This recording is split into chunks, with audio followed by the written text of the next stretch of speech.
Oui, bonjour, Monsieur Lescar. Bonjour, Raquel. Merci de votre disponibilité pour le rendez-vous d'aujourd'hui, ainsi que pour la participation à la conférence. Alors, nous sommes très ravis de vous avoir parmi nous, ou alors dans la vidéo que nous allons enregistrer. Oui, Tel que nous avons accordé, je vous poserai quelques questions pour lesquelles vous pouvez adapter librement selon votre opinion, votre vie et vos désirs. d'accord. Ça vous va comme ça? Oui, Ok. Donc, la première question que je voulais vous présenter concerne le pourquoi les entreprises doivent-elles surveiller leur environnement. Quels en sont les nouveaux soucis dans nos jours actuels? oui. Eh bien, surveiller leur environnement, on peut prendre une comparaison avec un navire qui va sur la mer. Si le navire se lance dans une un long voyage et qu'il ne se soucie pas de ce qui se passe autour de lui, il peut lui arriver différentes choses. Peut-être qu'il arrive au port d'arrivée, mais peut-être qu'il fasse comme le Titanic, qu'il arrive au fond de la mer, parce que sont apparus des obstacles, dans le cas des entreprises, des concurrents, des différentes choses. Donc la nécessité d'être attentif à ce qui se passe autour de l'entreprise au sens figuré, mais surtout ce qui peut se passer dans un futur proche ou lointain, est tout à fait capital. D'autant plus que les choses changent beaucoup dans l'espace de quelques décennies.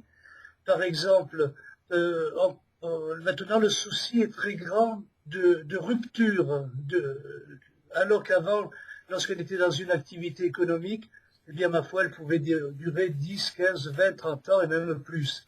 Maintenant, par exemple, des ruptures que tout d'un coup, une activité est rendue obsolète. Il peut y avoir aussi l'apparition de concurrents insoupçonnés qui tout d'un coup émergent. Alors, ça fait beaucoup de raisons pour lesquelles l'entreprise, tout comme le navire, doit être très attentive à ce qui se passe autour d'elle, mais attentive dans le sens prospectif, c'est-à-dire anticiper. Même s'il n'y a pas un obstacle très visible à l'heure actuelle, il faut se demander s'il pourrait y en avoir un. Tu vois, vous Oui, voyez, oui, c'est le je vois très genre de bien, choses. c'est super. Nous savons que depuis beaucoup d'années déjà, vous travaillez sur ce sujet. Oui. Depuis quand avez-vous perçu ces besoins en tant que problématique de veille stratégique et de recherche en système d'information? Pouvez-vous nous raconter un peu l'histoire? Oui, je peux donner quelques éléments, quelques repères. Les premiers repères, c'est vers le 1990, l'année 90. Mais ce repère, qui est lointain, n'était que, était difficile à imaginer. En un sens, j'ai eu un tout petit peu de mérite de m'intéresser à ça, mais le mérite que j'ai eu a été renforcé par le contact que j'avais avec un chef d'entreprise, d'assez grosse entreprise, qui était par nature attentif à son environnement.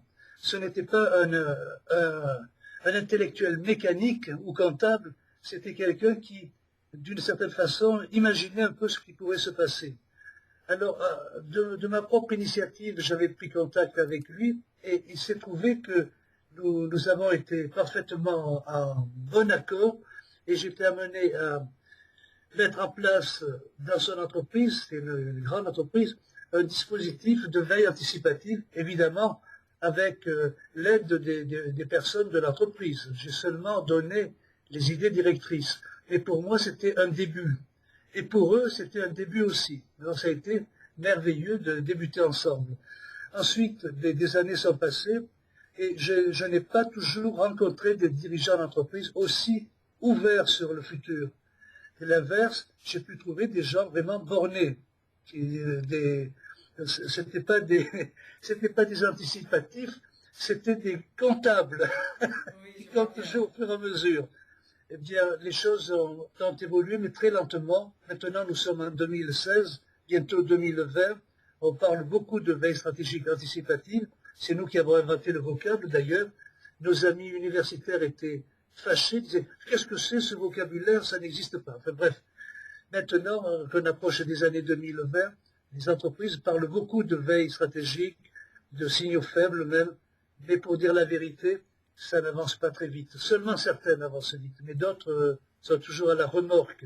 Voilà. Voilà. Juste pour compléter ce que vous venez de dire, c'est-à-dire qu'il y a toujours une proximité concernant les profils des gens qui vont être disponibles, on peut dire ça comme ça, pour faire de la veille stratégique, pour qu'ils puissent vraiment comprendre ce qu'il faut faire. C'est un peu ça? Oui, c'est ça. Pour être attentif aux événements futurs aussi, ce qu'on appelle nous des signaux faibles anticipatifs, deux grands types de conditions sont nécessaires. Je commence par la plus simple, c'est de mettre en place un dispositif organisationnel, c'est-à-dire organiser la collecte d'informations, organiser je dirais l'archivage, mais ce mot est périmé, organiser le stockage, être capable de retrouver très vite telle ou telle information. Je veux dire que ça, c'est l'aspect organisationnel et informatique. Mais ceci peut être totalement inutilisé, donc inopérant, en fonction du style cognitif des dirigeants. Alors je dis un tout petit peu, le style cognitif, c'est la façon dont la personne, et en particulier le haut de la hiérarchie, fonctionne dans sa tête. Alors, on distingue deux grands types, un qu'on appelle analytique, c'est-à-dire que c'est le genre de personne qui est très attaché aux détails, au chiffrage, à la vérification des chiffres, et si c'est pas vérifié, ça ne vaut rien, donc il faut recommencer. Ce genre de personnes, ce sont des tueurs de la veille anticipative, parce qu'ils ne comprennent pas, et malheureusement, sur la quarantaine d'entreprises où je suis intervenu en France et à l'étranger, j'en ai rencontré au moins la moitié. Le personnel, quelquefois, est désolé. Quelquefois, le personnel comprend ce que je raconte avec signaux faibles anticipatifs. Certains comprennent, d'autres un peu moins. Il y en a qui comprennent.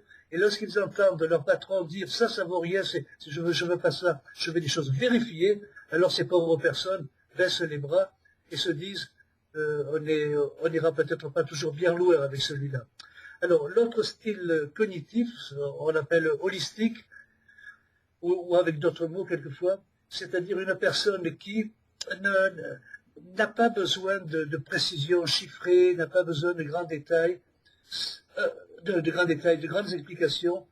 Un détail peut attirer son attention, et à partir de là, c'est comme s'il se mettait à rêver un peu. Il dit, ah ben oui, tiens, ça pourrait être ça, ah mais ça pourrait être telle autre chose, mais il faudrait vérifier. Monsieur Lesca, comment on pourrait compléter cet élément d'information par autre chose? Il ne demande pas des chiffres, il ne demande pas un gros paquet d'informations, il demande 2 ou 3 autres éléments anticipatifs qui, venant se connecter au premier signe qu'il a frappé, donne de la signification. Alors ici, le mot-clé, c'est en quelque sorte connecter des petits signaux entre eux, mais 2 ou 3 suffisent pour des gens comme ça. Ensuite, ils passent, et bien sûr, ils feront d'autres précautions, mais ils se déclenchent avec ça. C'est tout le contraire des précédents.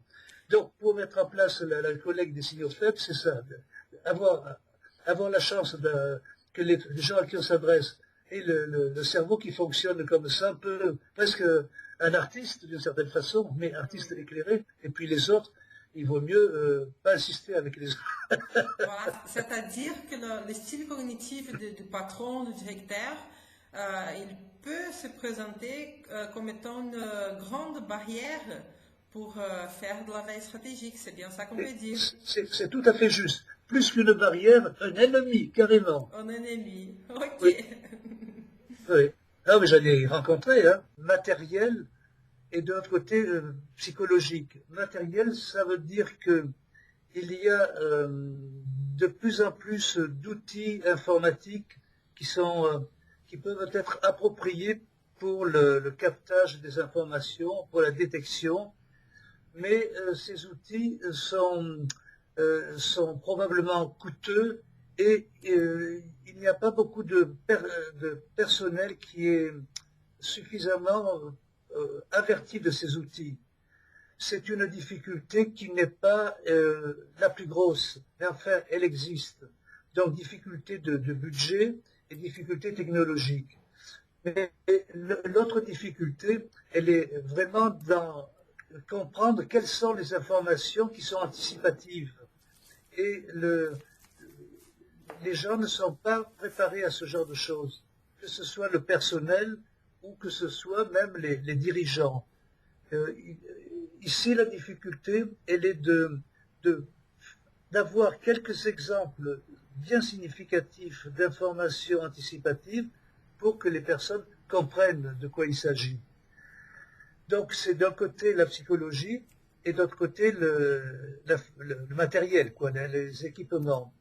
C'est les deux principales choses. Ce qui nous a amené, enfin moi-même et mon équipe, à évoluer dans la façon de faire et mettre le gros effort sur être capable de proposer aux gens à qui nous avons affaire des exemples pour qu'ils comprennent de quoi on parle et pas seulement des logiciels ou pas seulement des discours théoriques. Et ça a été un tournant méthodologique chez nous. Découvrir des exemples dans la presse, à la radio, voilà. Et depuis que nous avons cette façon de faire, nous sommes beaucoup plus facilement compris. Ça a été un gros changement pour ça. D'accord. Vous croyez que c'est à partir du moment où vous avez aperçu ce genre de difficultés que la méthode elle a pu être raffinée, c'est-à-dire elle a amélioré beaucoup dans le sens de pouvoir montrer aux gens comment faire exactement dans les entreprises? Oui, c'est bien ça. C'est à partir du moment où nous avons compris cette façon de faire et où nous nous sommes mis à trouver nous-mêmes quelques exemples, il suffit de 2 ou 3, appropriés à la personne à qui nous parlons et à l'entreprise, que là, c'est comme le soleil qui apparaît dans la nuit. Oui, je comprends. Monsieur Lesca, si vous deviez donner votre avis à une équipe débutante en veille stratégique, quel sera-t-il? Si je devais donner un conseil, ça serait un peu comme dans le prolongement de ce que je viens de dire, c'est-à-dire construire, d'abord construire, ça c'est moi qui dois les aider, construire un exemple ou 2 ou 3, c'est pas la peine d'avoir beaucoup.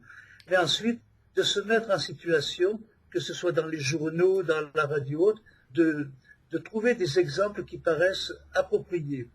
Et il faut que le professeur Lesca, ici présent, Oui. puisse jouer son rôle, c'est-à-dire, là vous avez un exemple, il est bien. Là vous avez un exemple, il n'est pas approprié pour le genre de persuasion que nous voulons faire. Nous voulons persuader votre hiérarchie, cet exemple-là ne va pas, celui-là va. Et c'est cette façon-là de faire qui ne nécessite pas c'est surtout du raisonnement, c'est surtout de la finesse de perception. Ensuite, tôt ou tard, il y aura évidemment la nécessité de regarder du côté des outils, mais ça c'est secondaire parce que les personnes qui sont dans le domaine de la collecte d'informations savent utiliser les outils. Moi seul ne sais pas les utiliser. Et eux, ils savent les utiliser. Par contre, moi, je sais trouver des exemples, et eux ne savent pas. Alors, c'est là la grande synthèse. Voilà. C'est-à-dire que c'est un genre d'apprentissage de peu à peu pouvoir reconnaître dans des informations qui sont un peu partout, dans les journaux, dans la presse, dans des conversations, dans des rumeurs même, pouvoir avoir cette perception si délicate, on peut dire ça comme ça, à propos de signaux faibles. C'est bien ça? C'est bien ça, c'est tout à fait ça. À une chose près, c'est qu'il y a des personnes pour qui ceci ne peut pas fonctionner à cause de leur système mental, de leur système cognitif. Parce qu'ils raisonnent comme si c'était du calcul. il faut ça, plus ça, alors ça. Il faut vérifier. Et ça, cette démarche-là bloque tout. On n'est pas en mesure de dire telle information anticipative est juste et l'autre est fausse. Ça n'a pas de, c'est complètement à côté. Et on sait qu'on ne pourra pas vérifier très facilement. Mais c'est pas le but. Le but, c'est de déclencher l'étincelle dans la tête. Oui, je comprends bien. Déclencher l'étincelle dans la tête, c'est bien? L'étincelle dans la tête. Oui. Quel futur pour la veille stratégique anticipez-vous? Est-ce que vous voyez un futur, c'est-à-dire des améliorations ou vous croyez que la méthode elle est déjà bien mature, on va dire comme ça? Mature, oui. Mature, voilà. Et est-ce que les principaux problèmes concernent les équipes? Est-ce que vous pouvez donner un mot là-dessus? Je ne sais pas si j'ai bien compris. C'est-à-dire, est-ce que vous croyez que la veille stratégique elle va encore s'améliorer? C'est-à-dire que la méthode elle va encore être raffinée ou plus détaillée? Ou vous croyez que la méthode elle est déjà prête, on va dire ça comme ça, et ce qu'il faut c'est plutôt aider les entreprises à reconnaître ça? Oui, la méthode est bien évoluée, elle est mature. Ça peut toujours être mieux, mais enfin, elle est très mature. La difficulté, c'est de trouver des interlocuteurs dans l'entreprise qui soient capables d'utiliser la méthode et capables de sentir ce qu'il faut choisir et pas choisir. Ça, c'est vraiment une difficulté qui tient à la nature humaine, et même dans 50 ans, ce sera toujours la même difficulté. Heureusement, on a des critères pour savoir telle personne est adaptée à cette chose, à cette démarche, veille stratégique. Telle personne n'est pas adaptée. Il m'est arrivé souvent d'être face à face à des personnes qui sentaient très vite, plus que comprendre, qui sentaient très vite de quoi il s'agit et comment faire. Et d'autres qui ne comprendront rien. Et ça existera toujours. Maintenant, ce qu'il y a, c'est qu'il y a peu de formation à la veille stratégique. Il y a beaucoup de cours qui sont faits là-dessus, mais qui portent sur des côtés tout à fait accessoires, notamment utiliser tel logiciel ou tel autre logiciel. Oui. C'est tout à fait accessoire par rapport au cœur du problème. Néanmoins, il y a des possibilités que je connais mal, qui sont avec le big data, ceci ou cela, qui devraient pouvoir amplifier la possibilité de capter des informations qui, pour le moment, sont difficiles à saisir. Mais ce n'est pas la partie essentielle. La partie essentielle, c'est vraiment les personnes dont le mental, le cognitif est approprié. Et il faut qu'ils aient aussi de plus en plus une formation aux outils, bien entendu. Bien sûr. Ok, je crois qu'on a fait un peu le tour sur ce qu'on voulait vous poser comme question. Est-ce que vous voulez ajouter quelque chose, Monsieur Lescas? Soyez libre pour dire quoi que ce soit concernant ce que nous venons de parler. Eh bien, ce que je veux ajouter, c'est que je serais très heureux si j'avais pu être parmi vous. Pour pouvoir, mais nous aussi, hein. pour pouvoir attraper quelqu'un et dire est-ce que tu as bien compris ou pas, et que la personne me contrarie. Voilà. Donc, voilà, c'est ça. Okay. Sinon, je pense que ça s'est bien passé. D'accord. Merci beaucoup, Monsieur Lescas. C'est toujours un plaisir de vous entendre et encore plus d'apprendre avec vous. Nous vous remercions vraiment beaucoup. Eh bien, je te remercie, je remercie tout le monde dans la salle ou sur la planète, je ne sais pas à qui on parle. Merci, au revoir.